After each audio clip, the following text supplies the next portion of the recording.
All right, well, as the Paris Games start date draws closer, the Olympic fever grows warmer.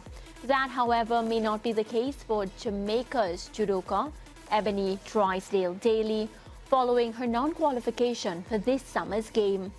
On June 11, Drysdale Daley took to social media to shed light on the challenges she claimed to be facing in her qualification bid, accusing the Jamaica Judo Association of deliberately obstructing her qualification path. After citing that the 29-year-old's comments were in violation of the association's Code of Ethics and Bylaws, the JJA suspended Drysdale Daley on June 13th. A section of the suspension letter read, "After careful consideration and consultation with the Executive Committee, it is with regret that we have decided to suspend you from participating in any events, competitions, training camps, or activities under the Jamaican flag." The grounds of the suspension led to the 2022 Commonwealth Games silver medalist missing out on her final qualification event, the Lima Pan American Open, which took place on June 21st. As only two other contestants participated in the women's 70 kg class at the Lima Open, Drysdale Daley, by way of being the #1 ranked participant in that class, would have been granted an automatic spot in the final. That subsequent final appearance, regardless of the outcome, would have then guaranteed her at least 70 points, which would have been enough to push Jamaica's first judoka Olympian over the qualifying standard to earn a second successive Olympic appearance. Well, joining us now to provide an update on Drysdale Daley's present state of mind, given the recent unfolding of events, as well as to give an update on the disciplinary hearing on members of her legal team, Said Bernard. Hi, good afternoon. All right, Said, I'm so happy to have you here on the SportsMax Zone. Can you, of course, just up to this point, as we talk today at this time on Friday, can you just give me an update on what has been happening with this situation? Nothing has been happening. That's the situation. Since the team came together, myself, Dr. Emir Crown, Matthew Gale, Jason Jones, 4 attorneys on this matter, we wrote to the Jamaican Judo Association to say, this Code of Ethics and Bylaws, please, we need a copy of it. We also need to get a timeline as it relates to when this disciplinary would be had. Nothing. We finally got an email to say we want authorization from Ebony. Ebony gave them authorization in response by replying to that email and CCing all of her attorneys on it. The Judo Association said, no, we cannot take that, notwithstanding that this is the same email that Ebony got her notice of suspension from. This is the same email that they've been communicating with her from. And so they insisted that they wanted something in writing. We obliged. We sent them something in writing. It has been 2 weeks. Nothing from them as it relates to a timeline. They have said that the commissioner of the disciplinary panel should get to us as it relates to a schedule and putting things together. Nothing. We've heard nothing as it relates to the documents that we've asked for as it relates to how these charges are grounded. Nothing whatsoever. And so Ebony is now made to sit there, recognizing now that she's certain, it's a virtual certainty that she would have qualified for the Olympics, and she's now made to sit there and wait indefinitely for the Jamaican Judo Association to get their house in order. And in fact, I have to say, by the way, that these people treat sports like leisure and not business. When we're going to be told that we will not respond to your emails very quickly because we are all volunteers in this association. But what about the athlete who this is her living, this is her bread, and her Olympic? Jamaica has been robbed of an Olympic spot. She has been robbed of an Olympic spot. And this has been treated by the association as if this is some volunteerism. Yeah, and you say that, and I could, of course, hear the passion and, how upset you are based on the situation, but what's the state of mind like with Ebony? Because, I mean, Olympics, we've been on this show promoting the Olympics. We have the rights for the Olympics. A lot of preparation has been going into that production.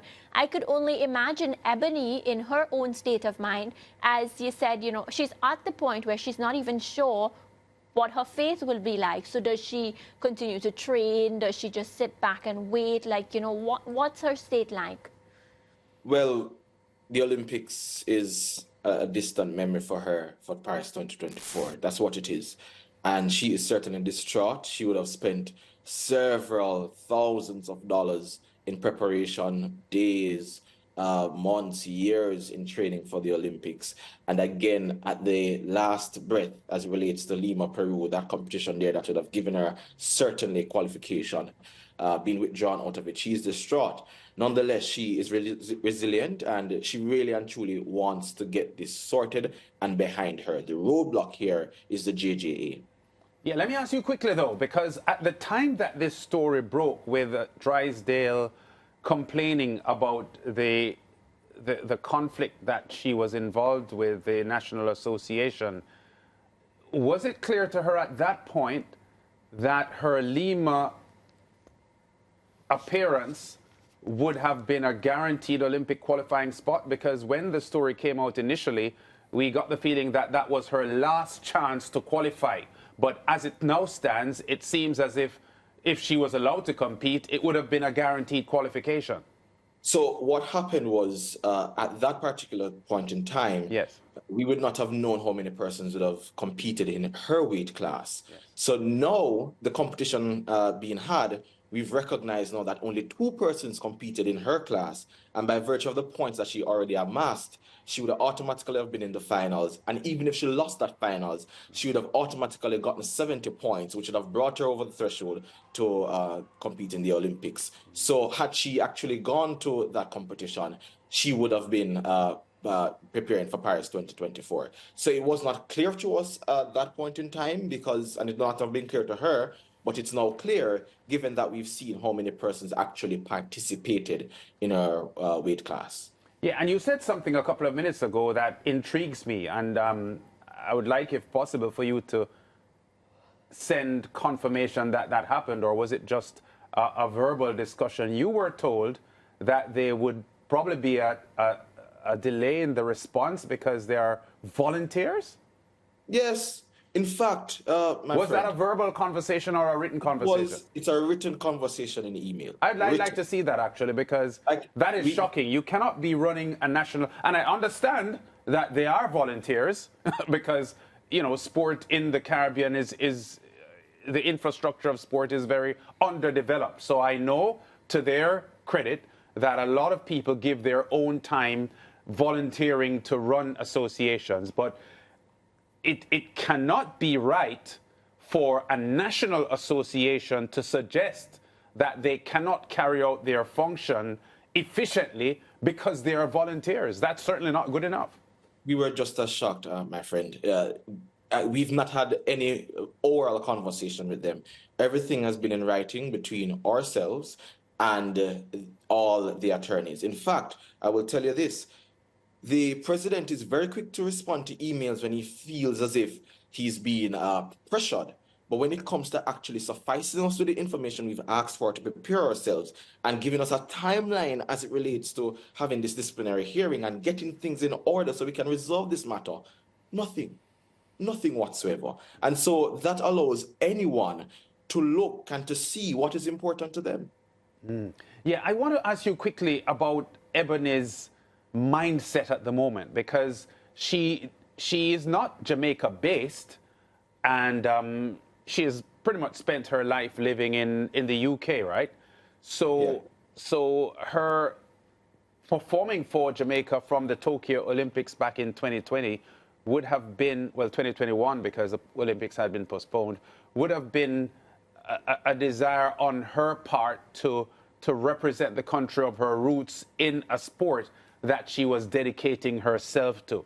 Can you tell me if in her mind at the moment she feels frustrated and feels betrayed by Jamaica, the country she chose to represent?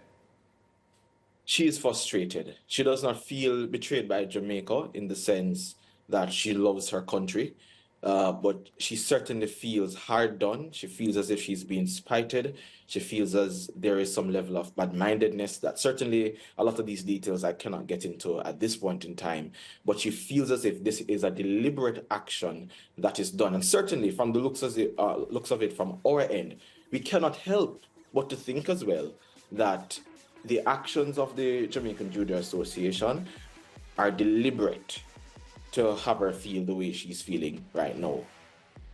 Yeah, but what would be the genesis of that though? Because it's sort of difficult for a viewer watching to just hear these comments and not have a sense of what could have caused it.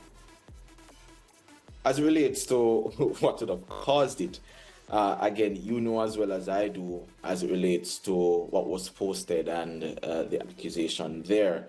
And there's a whole lot of backstory there that for the purposes of an impending disciplinary hearing and for the purposes as well as it relates to what the defense team is thinking of doing, it would not be wise for me right now to go into those details. Certainly at a later time, we might be able to, but right now, because that information might very well form the basis of any further action to be taken by the legal team, it would not be wise to go into that information right now. But certainly, there is more than meets the eye. All right, Saeed. Well, of course, we wish you and your entire team all the very best, and we're hoping we can chat with you again very soon. As soon as you get some information and you get an update on this matter, we'll be willing to talk to you again. Well, we waited bated breath, but the thing from this is Jamaica has been robbed of an Olympic spot because of an association that acts as a law unto themselves. A young athlete who has invested herself for her country has been robbed of an Olympic spot because of this association. She has not yet been given the opportunity for a disciplinary hearing, and the time is ticking. All right, Saeed. Well, thank you again so much for your time, and we'll talk again soon. Thank you. Saeed Bernard, there, of course, member of the legal team of Ebony. We're going to take a quick break, Lance, and we'll be coming right back.